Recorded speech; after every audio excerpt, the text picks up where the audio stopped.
অভয়াকাণ্ড সামনে আসার পর বারবার প্রশ্ন উঠছে যে সত্যি মেয়েদের নিরাপত্তা কোথায়।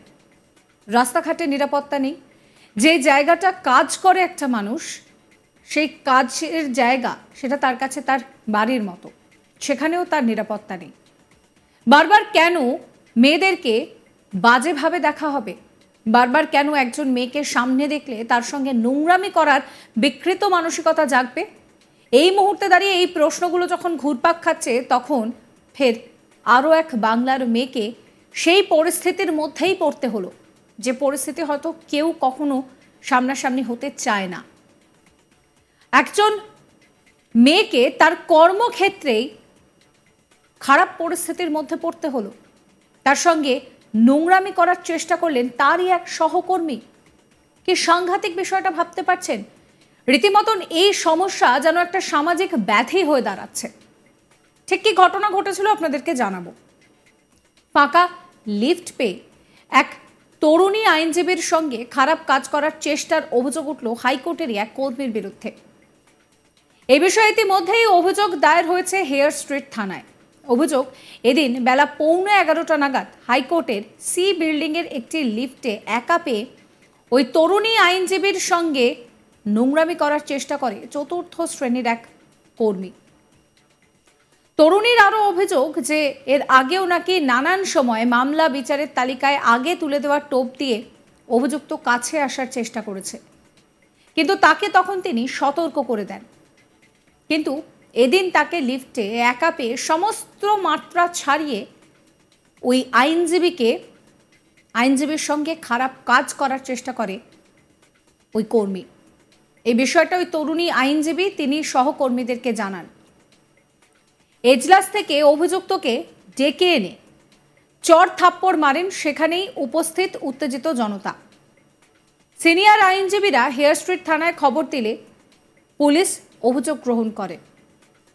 রাত পর্যন্ত ওই তরুণী আইনজীবীর সঙ্গে খারাপ কাজ করার চেষ্টার অভিযোগে এফআইআর করা হয়। আরজিকর কাণ্ডের রেশ এখনো কাটেনি। এই পরিস্থিতিতে হাইকোর্টের মতন একটা জায়গায় যেখানে আরজিকরেরই বিচার চাওয়া হচ্ছে, সেই জায়গায় দাঁড়িয়ে এইভাবে লিফটে এক তরুণী আইনজীবীর সঙ্গে খারাপ কাজ করার চেষ্টায় রীতিমতন শোরগোল পড়ে গিয়েছে।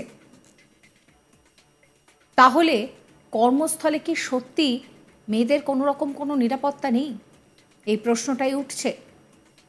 একবার ভাবুন, ঘটনাস্থল কিন্তু হাইকোর্ট, যেখানে অভয়ার জন্য বিচার চাওয়া হচ্ছে, যেখানে প্রচুর পুলিশ থাকে, পর্যাপ্ত নিরাপত্তা ব্যবস্থা থাকে, কিন্তু সেখানেও এই ধরনের ঘটনা ঘটে গেল।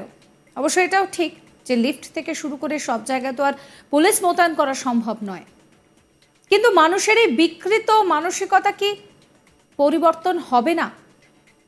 তাহলে কি মহিলারা আর নিরাপদ নন এই শহর কলকাতায়?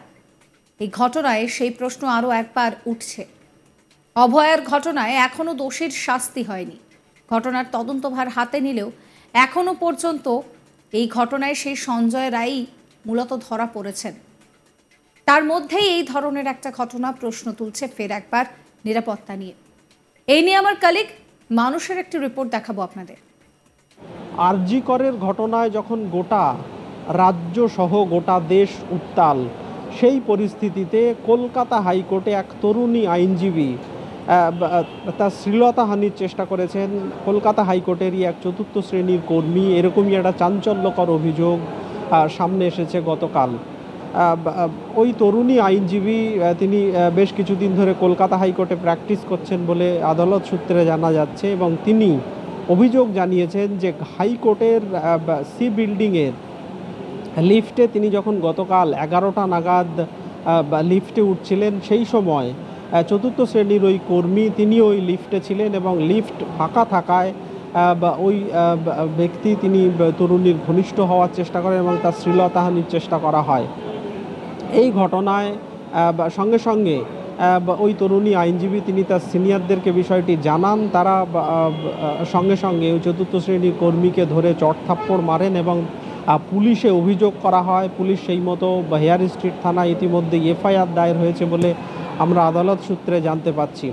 কলকাতা হাইকোর্ট সূত্রে যেটা জানা যাচ্ছে যে ওই তরুণী আইনজীবীর বক্তব্য যে তিনি দীর্ঘদিন ধরেই ওই চতুর্থ শ্রেণীর কর্মীকে চেনেন এবং তিনি ওই চতুর্থ শ্রেণীর কর্মী এর আগেও নানা অছিলায় তার ঘনিষ্ঠ হওয়ার বা সুযোগ নেওয়ার বা ঘনিষ্ঠ হওয়ার চেষ্টা করেছে, যদিও তিনি সফল হননি। বিভিন্ন সময়ে মামলা তালিকার ওপরের দিকে তুলে আনা প্রতিশ্রুতি দিয়ে তিনি তার ঘনিষ্ঠ হওয়ার চেষ্টা করতেন, কিন্তু সেই সুযোগ তিনি পাননি। কিন্তু গতকাল সকাল 11টা নাগাদ যখন হাইকোর্টের সি বিল্ডিংয়ে তিনি লিফটে উঠছিলেন, সেই সময় ওই চতুর্থ শ্রেণীর কর্মীও লিফটে ছিলেন এবং অন্য কেউ উপস্থিত না থাকায় তার ঘনিষ্ঠ হওয়ার চেষ্টা করেন ওই চতুর্থ শ্রেণীর কর্মী, যদিও তিনি শেষ পর্যন্ত সফল হননি। গতকাল সেই চেষ্টা করেন এবং সঙ্গে সঙ্গে তরুণী তার যে সিনিয়র যারা রয়েছে তাদেরকে বিষয়টি তিনি জানান এবং সিনিয়ররা ওই চতুর্থ শ্রেণীর কর্মীকে সঙ্গে সঙ্গে ধরে চড়থাপ্পড় মারেন এবং পুলিশে অভিযোগ জানানো হয়।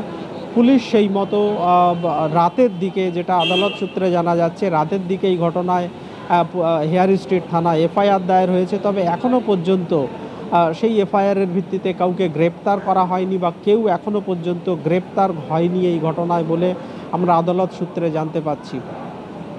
আরজি করের মতো ঘটনা সামনে আসার পর গোটা নাগরিক সমাজ যেখানে আন্দোলনে সামিল হয়েছে, সেই পরিস্থিতিতে কলকাতা হাইকোর্টের মতো এরকম একটা রেপুটেড, কলকাতা হাইকোর্টের মতো এরকম একটা সম্মানীয় প্রতিষ্ঠানে এই ধরনের ঘটনা আইনজীবীদের কাছে অত্যন্ত চাঞ্চল্যকর এবং আইনজীবীরা ইতিমধ্যেই এই ঘটনায় যারা সিনিয়র আইনজীবী ছিলেন তারা চতুর্থ শ্রেণীর ওই কর্মীকে ধরে চড়থাপ্পড় মারেন এবং হেয়ার স্ট্রিট থানায় অভিযোগ করা হয়। পরবর্তীতে রাতের দিকে এই ঘটনায় এফআইআর দায়ের হয়েছে বলে আমরা আদালত সূত্রে জানতে পাচ্ছি, যদিও সেই ঘটনায় এখনও পর্যন্ত কেউ গ্রেপ্তার হননি বা কাউকে গ্রেপ্তার করা হয়নি।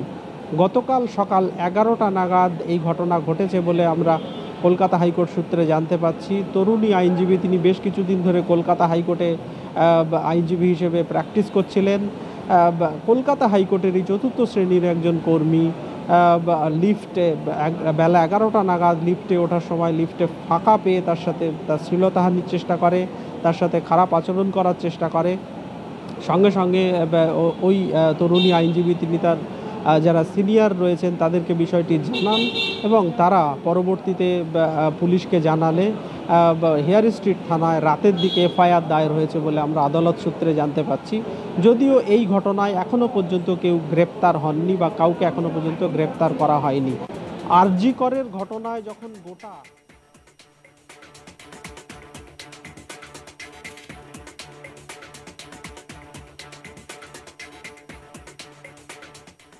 সাবস্ক্রাইব করবেন আজ তাক বাংলার ইউটিউব চ্যানেলকে, ফলো করবেন হোয়াটসঅ্যাপ চ্যানেলও।